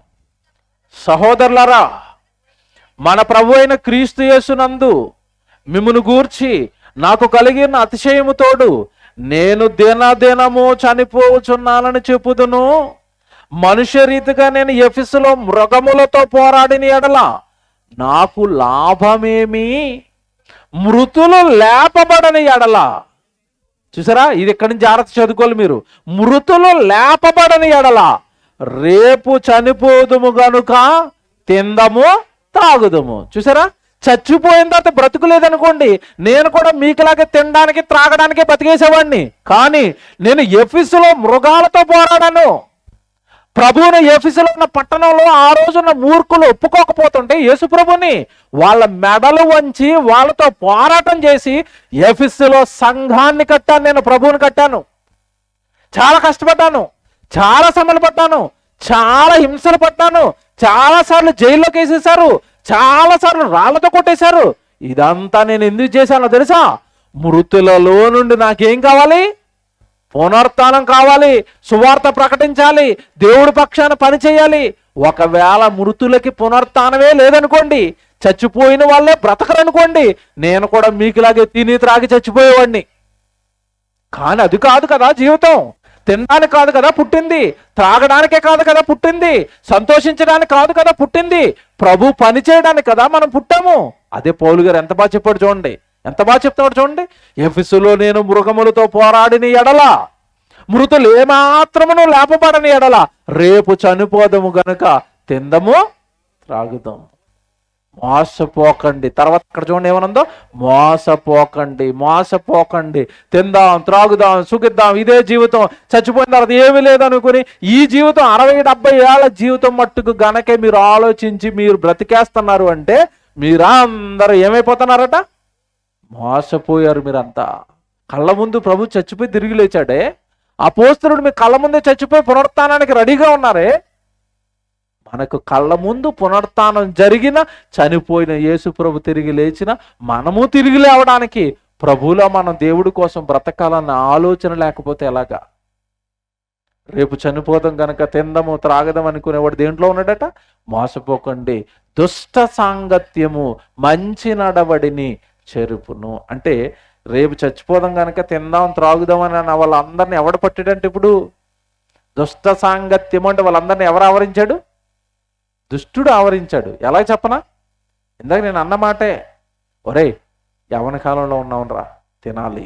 ఏం తినాలి? బిర్యానీలు తినాలి, మటన్ తినాలి. ఒరే యవ్వన కాలంలో ఉన్నావునరా, త్రాగాలి. ఒరే యవ్వన కాలంలో ఉన్నానురా, అమ్మాయిల్ని ఏడిపించాలి. ఒరే యవ్వన కాలంలో ఉన్నావునరా, వ్యభిచారం చేయాలి. ఒరే యవ్వన కాలంలో ఉన్నావునరా, సుఖపడాలి. ఇవన్నీ మనుషులకు నేర్పిస్తున్నది ఎవరు చెప్పండి? ఎవరు? దుష్టుడు.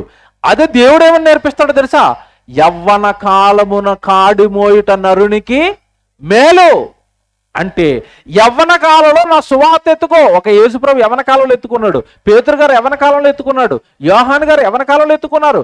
కొత్త నిబంధన సేవనంతా కూడా జరిగించింది యవ్వనస్తులేనండి. యవ్వన కాలంలో నీకున్న బలాన్ని నాకు ఇయ్యి, నీ దేహాన్ని నాకు ఇయ్యి, నీ శక్తిని నాకు ఇయ్యి, నీ ఆలోచన నాకు ఇయ్యి. యవ్వన కాలమున నా కాడి మొయ్యరా. ఒకవేళ వృద్ధాప్యానికి వచ్చిన తర్వాత నువ్వు మొయ్యాలన్నా కాడి మొయ్యలేవు. ముసలైపోయిన ఎద్దుల్ని పొలంలోకి కాడి కట్టి తీసుకెళ్తే దున్నుతాయా? దున్నాలంటే ఎప్పుడు తీసుకెళ్ళాలి? పొలంలోకి బలంగా వయసులో ఉన్నప్పుడు. ఏమంటే నువ్వు ఎప్పుడు పనికొస్తావు దేవుడికి? ఎప్పుడు వస్తావు? వయసులో ఉన్నప్పుడు, బలంగా ఉన్నప్పుడు. ఒక పాట, యవ్వన కుర్రోడు ఎలా పాడతాడు? పాట పాడాడు అనుకోండి, యవ్వనంలో ఉన్న కుర్రోడు ఎలాగుంటుంది పాట? చాలా బాగుంటుంది. ముసలైపోయిన ఆయన నిలబెట్టి పాట పాడించండి, గొంతుకు వణుకుతూ, అలాగేమంటే చేతులు వణుకుతూ, ఆ కర్ర వణుకుతూ, 4 వచనాలు ఉంటే ఒక వచనం 2 వచనాలు పాడేసి వెళ్ళిపోయి కూర్చుంటాడు. ఎందుకు? ఏం లేదు, ఓపిక లేదు కదా. దేవుని పిల్లలారా, మీకు అర్థమవుతుందా? మనం పుట్టింది తినడానికో త్రాగడానికో ఈ లోకంలో సుఖించడానికో కాదు. నేను ఎఫెసులో మృగములతో పోరాడాను దేవుడి కోసం. మీరు ఎవరి కోసం చేస్తున్నారు పోరాటం? మీరు దేనికోసం పోరాటంలో ఉన్నారు? మీరు అసలు దేవుడి పక్షాన్ని ఏం చేస్తున్నారు?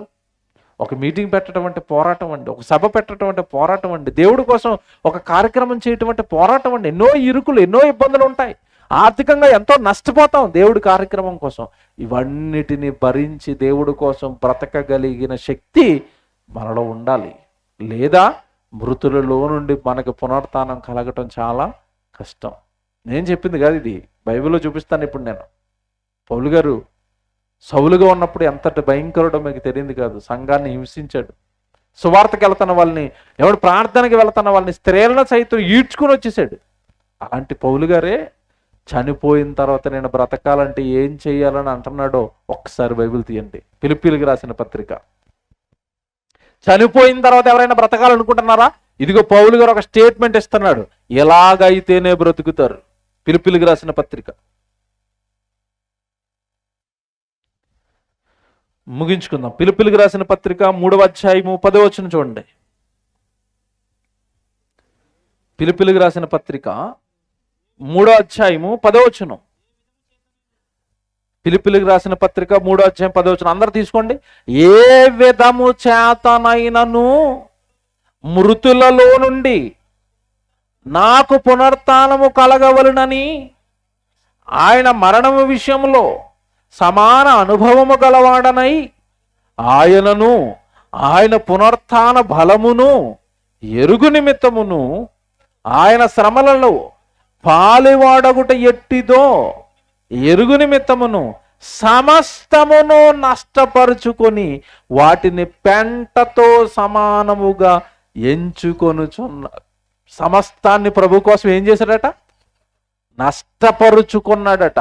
పెళ్ళి వద్దనుకున్నాడు, ఆస్తి వదిలేశాడు, బేదలకు పనిచేశాడు, అధికారం వద్దనుకున్నాడు. ఒక సామాన్యుడిగా మారిపోయండి గ్రామాన్న సువార్తను ప్రకటించుకుంటూ వెళ్ళిపోయాడు.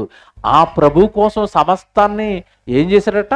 నష్టపరుచుకున్నాడు. ఎందుకయ్యా ఇవన్నీ పోగొట్టుకున్నామంటే వచ్చిన ప్రారంభంలోనే ఏమని చెప్పాడు? ఏ విధము చేతనైనను మృతుల్లో నుండి నాకేం కావాలి? ఆస్తిని పోగొట్టుకుంటే పునరుత్థానం వస్తుందేమో, శరీరాన్ని దేవుడి కోసం నలగొట్టుకుంటే పునరుత్థానం వస్తుందేమో, సువార్త కోసం నా ఆస్తి అంతా కోల్పోతే నాకు పునరుత్థానం వస్తుందేమో. ఎలాగైనా సరే నా టార్గెట్ ఏంటి చెప్పండి? ఏ విధము చేతనైనను మృతుల్లో నుండి నాకేం కావాలి? పునరుత్థానం కావాలి. దానికోసం నేను సమస్తాన్ని నష్టపరుచుకుని వాటిని పెంటతో సమానంగా, అంటే మీకు ఏమర్థమైంది చెప్పండి? ఇప్పుడు లోకంలో ఉన్నవన్నీ కూడా దేవుడు ఇవ్వబోయే పరలోకం ముందు, పునరుత్థానం ముందు పౌలు గారికి ఎలా కనపడ్డాయి? పెంట. ఆస్తి పెంట, ఉద్యోగం పెంట. ఈ లోకంలో ఉన్నవన్నీ కూడా పౌలు గారికి ఎలా కనపడుతున్నాయంటే రాబోయే మహాలోకం ముందు, పరలోకం ముందు, నిత్యజీవం ముందు, యుగ యుగాలు హ్యాపీగా దేవుడితో ఉండబోయే లోకం ముందు ఈ లోకంలో ఉన్నవన్నీ నాకు పెంటగా కనపడ్డాయి అన్నాడు. పౌలు గారికి పెంటగా కనపడింది. మనకి ఎలా కనపడుతుంది లోకం? ఏమండి? ఆయనకి పెంటలా కనపడింది, మనకి బంగారంలా కనపడుతుంది. అవునా? ఏమిటి? బైబిల్ చరిత్రలో మీరు చదవండి, ప్రతి భక్తుడికి ఈ లోకం పెంటగానే కనబడింది. మోషే నాయకుడు, పడగొట్టడానికి దెయ్యం వచ్చింది, ఆఫర్ చేస్తుంది. ఏం ఆఫర్ చేసింది? సేవలోంచి లాగేయడానికి, దేవుడి పనిలోంచి లాగేయడానికి మోషేకు ఏమని ఆఫర్ చేసింది చెప్పండి? ఏమిచ్చింది? ఐగుప్తు సింహాసనం ఇస్తాను, ఐగుప్తు ధనమంతా ఇస్తాను, ఆ బానిసలతో శ్రమ పట్టం కాదు నాయన, ఒక్కసారి నన్ను అమ్మా అని పిలిచావనుకో ఈ ఐగుప్తు దేశానికి, తర్వాత నువ్వు రాజు అన్నాడు. అమ్మ అంటుంది. ఒప్పుకున్నాడా మోషే? ఒప్పుకోలేదు. అల్పకాలము పాప భోగము అనుభవించుట కంటే నా ప్రజలతో నేనేమనుభవిస్తాను? శ్రమలు అనుభవిస్తాను అన్నాడు. ఏమండి? ఆత్మలను రక్షించడానికి, ప్రజలను దేవుడు పనిలో పెట్టడానికి ఐగుప్తు ధనం వద్దనుకున్నాడు, అధికారం వద్దనుకున్నాడు. ఏమండి? ఇప్పటి నుంచి మీరు బైబిల్ చదవండి, ప్రతి భక్తుడు కూడా లోకాన్ని ఇలాగే తీసిపడేస్తాడండి. నాకేమవుతుంది ఈ లోకం? అబ్రహాంకి పాలు తేళ్లు ప్రవహించి దేశం ఇస్తే ఎలా బ్రతికాడట? గుడారాలు వేసుకుని రాబోయే పరలోకమందున్న శ్రేష్టమైన దేశం, పరసంబంధమైన దేశాన్ని ఆయన కోరుకున్నాడట. 11వ అధ్యాయం 15వ వచనంలో ఉంటుంది హెబ్రీ పత్రిక. ఇవన్నీ కూడా మీరు బైబిల్లో నుండి చదువుకుంటున్నప్పుడు అండి, మృతుల్లో నుండి ఎలాగైనా వారు బ్రతకాలి అని ఈ లోకంలో వాళ్ళ జీవితాలు పనంగా పెట్టి దేవుడి కోసం కష్టపడ్డారు, పని చేశారు, సేవ చేశారు, దేవుడు మహింపరిచారు. ఎలాగైనా సరే మాకు మృతుల్లో నుండి ఏం కావాలి? పునరుత్థానం కావాలి. చివరిగా 2 మాటలు చెప్పాలి నేను. మనం అందరం బాప్తిజం తీసుకున్నామండి, ప్రభునందు విశ్వసించాం, ప్రభుని నమ్ముకున్నాం. Very good. నమ్ముకుంటే సరిపోయిందని బైబిల్ మాత్రం ఎక్కడ చెప్పలేదండి. నమ్ముకున్న మనం ఏం చేయాలో తెలుసా? ప్రభు పక్షాన శ్రమ పడాలన్నది బైబిల్ చెప్పిన వాస్తవం. ఫిలిప్పీయులకు రాసిన పత్రిక 1వ అధ్యాయము 30వ వచనం చూడండి. ప్రభుని నమ్ముకున్న వాళ్ళందరూ ఈ వచనం జాగ్రత్త రాసుకోండి. ఫిలిప్పీయులకు రాసిన పత్రిక 1వ అధ్యాయము 30వ వచనం చూసుకోండి. ఫిలిప్పీయులకు రాసిన పత్రిక 1వ అధ్యాయము 30వ వచనం. క్రీస్తునందు విశ్వాసముంచుట మాత్రమే గాక ఆయన పక్షమున శ్రమపడుటయు ఆయన పక్షమున మీకు అనుగ్రహింపబడెను. యేసుప్రభు పక్షాన మీకు ఏం అనుగ్రహించబడ్డాయట? ఏమనుగ్రహించబడిందట? శ్రమ. పైనేమన్నాడు? ప్రారంభం 30వ వచనం ప్రారంభంలో క్రీస్తునందు విశ్వాసముంచుట మాత్రమే కాక. అంటే అర్థం ఏంటి? చాలా మంది ఆ రోజుల్లో ఏం చెప్పుకున్నారంటే, మేము ప్రభు నమ్మేశామండి, ప్రభు నమ్మేశామండి, ప్రభు నమ్మేశామండి. నమ్మి ఏం చేసావు? ప్రభు కోసం నమ్మి నువ్వు ప్రభు కోసం నువ్వేం చేసావు? నమ్మి నువ్వు ఎవరిని రక్షించావు? నమ్మి నువ్వు నీ రక్షణ నువ్వు పొందుకున్నావు కదా. నీ రక్షణ నీ బంధువుల దగ్గరికి, నీ చుట్టాల దగ్గరికి, నీ గ్రామానికి, ఎవరి దగ్గరికైనా ఈ వాక్యాన్ని పట్టుకెళ్ళి 4 ఆత్మలను రక్షించావా? విశ్వాసం ఉంచావు. విశ్వాసం ఉంచిన తర్వాత ప్రభు పక్షాన నీకు వచ్చిన శ్రమ ఏంటి? ప్రభు కోసం వచ్చిన శ్రమ ఏంటి? ఎంత బాగా చూడండి వచనం. మనము క్రీస్తు యేసునందు విశ్వాసం ఉంచుట మాత్రమే కాక ఆయన పక్షమున శ్రమపడుటయు ఆయన పక్షాన మనకు అనుగ్రహించబడింది. పౌలు గారు శ్రమలు పడ్డారు. యేసుప్రభు శ్రమలు పడ్డాడా, సుఖపడ్డాడా? శ్రమ. అపోస్తలులు శ్రమలు పడ్డారా, సుఖపడ్డారా? శ్రమ. మోషే గారు శ్రమ పడ్డాడా, సుఖపడ్డాడా? శ్రమ. దావీదు గారు శ్రమ పడ్డాడా, సుఖపడ్డాడా? శ్రమ. మోషే గారు శ్రమ పడ్డాడా, సుఖపడ్డాడా? శ్రమ. స్టెఫన్ గారు శ్రమ పడ్డాడా, సుఖపడ్డాడా? శ్రమ. మీరు ఎవరు పేరు ఎత్తండి బైబిల్లో, వాళ్ళ జీవితాల నిండా శ్రమలు కనబడ్డాయా, సుఖాలు కనబడ్డాయా? శ్రమలు. నీతిగా ఉన్నందుకు యోసేపుకు శ్రమ, సుఖాల? శ్రమ. మరి నీకు నాకు సుఖం ఎలాగిస్తాడు? అందరికీ శ్రమ ఇచ్చి. మీకు అర్థమైందా? వాళ్ళందరూ శ్రమ పడ్డారండి దేవుడి కోసం. నీకు నాకు సుఖం ఇస్తాడా? నీకు నాకు కూడా పని ఇచ్చాడు. ఆ పని పక్షాన మనం ఏం చేయాలట? శ్రమలను. పని శ్రమ కష్టమా చెప్పండి? పని ఎలాగుంటుంది? శ్రమలతో కూడిందా, సుఖంతో కూడిందా? శ్రమలతో కూడింది. కనుక దేవుని పిల్లలారా, పౌలు గారు అన్న మాట ఈ రాత్రి మీరు గుండెల్లో పెట్టుకోండి. ఏ విధము చేతనైనను నాకు మృతుల్లో నుండి ఏం కావాలి? పునరుత్థానం కావాలి, పునరుత్థానం కావాలి, పునరుత్థానం కావాలి. దీన్ని బలపరిచే మాట ఒకటి చెప్పాలి. చాలామంది ఏమనుకుంటున్నారు అంటే, మేము ప్రభువుని నమ్మేశాం కనుక ప్రభువుని నమ్మిన వాళ్ళు అందరూ పరలోకానికి వెళ్ళిపోతారు అనుకుంటున్నారు. మోసపోకండి. బైబిల్ మాత్రం అలా చెప్పలేదండి. మత్తయి సువార్త 7:21 యేసుప్రభు ఏం చెప్తున్నాడు చూసుకోండి. నేను అంటం లేదండి, ఇది యేసుప్రభు అంటున్నాడు.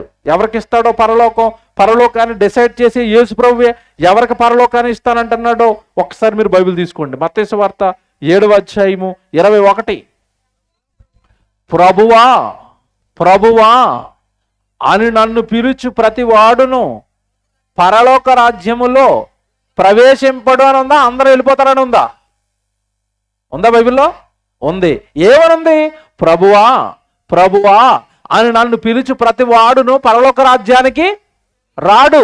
ఇంతకీ ప్రభువా ప్రభు అని నమ్మినోడు పిలుస్తాడా, నమ్మనోడు పిలుస్తాడా? నమ్మినవాడే, విశ్వాసే కదండి ప్రభువా అంటాడు. ఇలా పిలిచిన వాళ్ళందరూ పరలోకానికి రారట. ఎలా రాశాడు చూడండి బైబిల్లో. మరి ఏం చేయాలి ప్రభువా? అక్కడే ఉంటుంది చూడండి. ప్రభువా ప్రభువా అని నన్ను పిలుచు ప్రతి వాడును పరలోక రాజ్యములో ప్రవేశింపడు, కానీ పరలోకమందున్న నా తండ్రి చిత్త ప్రకారము చేయువాడే ప్రవేశిస్తాడు. తండ్రి చిత్తం నీకు అర్థమైందా? నువ్వు బాప్తిసం తీసుకున్న తర్వాత, రక్షణ పొందిన తర్వాత సత్యం విషయం అనుభవజ్ఞానం గలవాడై ఉండవాలని ఆయన ఇచ్చించుచున్నాడు. ఆయన ఇష్టం అది. ఒక పాపి మార్పు పొందటం ఆయనకి ఇష్టం. నువ్వు వాక్యం నేర్చుకోవడం ఆయనకి ఇష్టం. నువ్వు పరిచర్యలో ఉండటం ఆయనకి ఇష్టం. ఇదిగో నువ్వు ఇలాంటి సువార్త కూడుకు పెట్టడం ఆయనకి ఇష్టం. ఆయన ఇష్టాలు తెలుసుకుని ఆయన చిత్తాన్ని జరిగించాలి కదా. నువ్వు పిలుస్తున్నావు అంతే. ఆయనకి ఇష్టమైనవి ఏమి చేయు. అలాంటప్పుడు నీకెందుకు ఇస్తాడు పరలోకం? ప్రభువా ప్రభు అని పిలిచినంత మాత్రాన్ని పని అవదు. పరలోకం కావాలా? అది మహాలోకం అండి, యమాయమీలు ఉండే లోకం అండి, పరిశుద్ధులు ఉండే లోకం అండి, ప్రభు కోసం ప్రాణాలు పెట్టిన వాళ్ళు ఉండే లోకం అండి. ఆ లోకంలో నీకు ప్రవేశం కావాలి అంటే నువ్వు కూడా తండ్రి చిత్త ప్రకారం ఏం చేయాలట? చెయ్యి. అక్కడ విశ్వాసుల్ని రెండుగా విడగొట్టాడు. పిలిచేవాళ్ళు, తర్వాత చేసేవాళ్ళు. ఇప్పుడు పిలిచేవాళ్ళు వెళ్తారా, చేసేవాళ్ళు వెళ్తారా? ప్రభువా ప్రభు అని నన్ను పిలుచు ప్రతివాడు పరలోక రాజ్యములో ప్రవేశింపడు, కానీ నా తండ్రి చిత్త ప్రకారం చేయువాడు ప్రవేశిస్తాడు. పని చేస్తే పరలోకం ఇస్తాడు. సువార్త సభలు పెడితే పరలోకానికి వెళతావు. దేవుడిని ప్రకటిస్తే పరలోకానికి వెళతావు. దేవుడి కోసం శ్రమలు పడితే పరలోకానికి వెళతావు. తర్వాత చదువుకోండి, అపోస్తలుల కార్యాలు 14:22 ఒక మంచి మాట ఉంటుంది. అపోస్తలుల కార్యాలు 14:22 మనం చదువుకుంటే, మనం అనేక శ్రమలను అనుభవించి పరలోక రాజ్యములో ప్రవేశించాలి అని పౌలు గారు కన్ఫర్మ్ చేశాడు అక్కడ అపోస్తలుల కార్యాలు 14:22. కనుక దేవుని పిల్లలారా, మనమందరికీ కూడా మరణం వస్తుందండి. మరణం రాకుండా ఉంటుందా? వస్తుంది. మరణం వచ్చిన తర్వాత మనం బ్రతకాలి అంటే భూమి మీద ఉన్న ఈ దేహాలను భద్రపరుచుకోండి. పాపాలకి ఇవ్వకండి, నేరాలకి ఇవ్వకండి, చెడు కార్యక్రమాలకు ఇవ్వకండి, బూతులకు ఇవ్వకండి. భయంకరమైన ఈ లోకంలో మనుషులు చేస్తున్న కార్యక్రమాలు దేనికి? మీ దేహాలను కానీ, మీ కాలాన్ని కానీ, మీ బలాన్ని కానీ, మీ శక్తిని కానీ, మీ ధనాన్ని కానీ దేనిని లోక సంబంధమైన కార్యక్రమాలకు ఇవ్వకండి. కేవలం మీ పరలోకంలో మీ నాన్న మీ కోసం ఎదురు చూస్తున్నాడు. ఆయన కన్నాడు, ఆయన పుట్టించాడు, ఆయన దేహం ఇచ్చాడు, ఆయన కోసం బ్రతుకుతారని ఎదురు చూస్తున్నాడు. మీరు ఏది చేసినా ఆయనకు చెయ్యండి, ఆయన కోసం బ్రతకండి. పౌలు గారుల సమస్తం ఆయన కోసం నష్టపరుచుకోండి. పౌలు గారుల చక్కగా దేవుడి కోసం బ్రతకండి, నిలబడండి. అప్పుడు కానీ మనలో ఎవరికి కూడా పరలోకము రాదు. మరణం అందరికీ వస్తుందా? వస్తుంది. పునరుత్థానం అందరికీ వస్తుందా? టైటిల్ ఇప్పుడు అర్థమైందా మీకు? మరణము అందరికీ తథ్యము, పునరుత్థానము ఎవరికి సాధ్యం? ఎవరికి పడితే వాళ్ళది సాధ్యం కాదు. మీకు అందరికీ తెలిసిందే, చాలాసార్లు చదువుకున్నారు. యేసుప్రభు చెప్పాడు పరలోకం ఎవరికి ఇస్తాడో. మత్తయి సువార్త 25వ అధ్యాయంలో ఏమంటే కుడి వైపున ఉన్నవారు, ఎడం వైపు ఉన్నవారు తెలుసు కదా. మత్తయి సువార్త 25వ అధ్యాయంలో ఉంటుంది ఇది. కుడివైపు ఉన్న వాళ్ళేమో ఆశీర్వదింపబడిన వాళ్ళారా అన్నాడు, ఎడం వైపు ఉన్న వాళ్ళని శపించబడిన వాళ్ళారా అన్నాడు. ఇంతకీ మాకెందుకు ఇచ్చావు శాపం, వీళ్ళకెందుకు ఇచ్చావు ఆశీర్వాదం? నా తండ్రి చేత ఆశీర్వదింపబడిన వాళ్ళారా రండి పరలోక రాజ్యాన్ని స్వతంత్రించుకోండి అన్నాడు. ఈ ఎడం వైపు ఉన్న వాళ్ళు ఏమన్నాడంటే మీరు శపించబడిన వాళ్ళు అన్నాడు. ఎందుకయ్యా మాకు శాపం ఇచ్చావు, ఎందుకయ్యా మాకు నరకాన్ని ఇస్తావంటే అక్కడ అంటాడు, నేను ఆకలి గుంటిని మీరు నాకు ఆహారం పెట్టలేదు, నేను దప్పికొంటిని మీరు నాకు దాహానికి ఇవ్వలేదు, నేను పరదేశినై ఉంటిని మీరు నన్ను పరామర్శించడానికి రాలేదు, నేను జైలు పాలైపోయాను నన్ను చూడడానికి మీరు రాలేదు. ఇవన్నీ నీకెప్పుడయ్యా జరిగాయి అంటే ఇదిగో నా సువార్త నిమిత్తము కష్టపడుతున్న ఒకడు, ఒక అల్పుడు, ఒక దీన సహోదరుడు ఎంత కష్టపడుతున్నా అతన్ని చూసి కూడా మీరు ఏనాడు సహాయం చేసిన వారు కాదు. సువార్తకు కానీ, సేవకు కానీ, సంఘానికి కానీ, మీ కుటుంబం కానీ, మీ వ్యక్తిగత జీవితం కానీ ఉపయోగపడిన దాఖలాలు లేవు గనుక, మీ జీవితం నుండి నాకేమీ జరగలేదు కనుక మీరు వెళ్ళిపోండి నరకానికి అన్నాడంతే. ఎందుకంటాడండి మాట? ఎందుకంటాడో తెలుసా? మీకు చెప్తాను ఇప్పుడు. మనం పీల్చుకుంటున్న గాలి ఎవరిది చెప్పండి? దేవుడిది. త్రాగుతున్న నీళ్లు దేవుడివి. ఉంటున్న ఈ నేల దేవుడిది. పైన ఆకాశం దేవుడిది. దేహం దేవుడిది. అందులో ఉన్న ఆత్మ దేవుడిది. ఆయుష్కాలం దేవుడిది. ఆరోగ్యం దేవుడిది. ఆహారం దేవుడిది. అన్నీ ఆయనవే తింటావు. ఆయన కోసం ఏం చేయవా? ఏం చేయాలి? నిన్ను ఏం చేయాలి చెప్పండి? ఇప్పుడు మీకు అర్థమైపోయింది ఏం చేయాలి. ఏమండి, తండ్రి కన్న కొడుకును కన్నాడండి. చిన్నప్పటి నుంచి చదువు చెప్పి, విద్యాబుద్ధులు చెప్పించి, ఉద్యోగం వేయించి బాగా పెద్ద చేశాడు. పెద్ద చేసిన తర్వాత తండ్రి వృద్ధాప్యంలోకి వచ్చాడు. ఈ కన్న కొడుకు ఏం చేయాలి చెప్పండి? వృద్ధాప్యంలో ఉన్న తండ్రిని కంటికి రెప్పలా చూసుకోవాలి. చూసుకోని కొడుకుని తండ్రి ఏమంటాడో మీరు నాకు చెప్పండి. అనవసరంగా కన్నాను రా వీడిని, నా గర్భాన్న చెడ పుట్టాడు అంటాడు. అంటాడు. మరి పరలోకంలో ఉన్న కన్న తండ్రి నీ కోసం, నా కోసం ఈ విశ్వాన్ని కట్టి ఎంత కష్టపడి మనం పాపంలో పడిపోతే పరిశుద్ధాత్మ దేవుణ్ణి పంపించి యేసుక్రీస్తుని వారిని బలేసి ఎంత కష్టం నీ కోసం, నా కోసం కన్న తండ్రి పడుతున్నప్పుడు నువ్వు దేవుడి కోసం ఏమీ కష్టపడినంటే ఎక్కడిస్తాడండి పరలోకం మనకి? ఎక్కడ మృతుల్లో నుండి మనల్ని లేపుతాడండి? కనుక దేవుని పిల్లలారా ప్రశాంతంగా ఆలోచించుకోండి. మంచి కృతజ్ఞత కూడికి పెట్టారు, మంచి కార్యక్రమాన్ని ఈరోజు ఏర్పాటు చేశారు, మంచి అంశం, మంచి విషయాలు మీరు విన్నారు. కనుక మరి విన్న విషయాలన్నీ మీ మనసులో దాచుకోండి. విన్న విషయాలన్నీ మీ హృదయంలో దాచుకోనండి. చక్కగా దేవుడి కోసం బ్రతకటానికి ప్రయత్నించండి, దేవుడి కోసం చేయడానికి ప్రయత్నించండి. ఇలాంటి కూడికలు పెట్టండి. అనేక మంది మీ పిల్లల్ని, మీ ప్రజల్ని, మీ బంధువులను అందరిని తీసుకుని రండి. మంచి మంచి మంచి వాక్యాలు చెప్పే సేవకులను తీసుకుని రండి. మంచి మంచి విషయాలు మీరు నేర్చుకోండి, చెప్పండి, చెప్పించండి.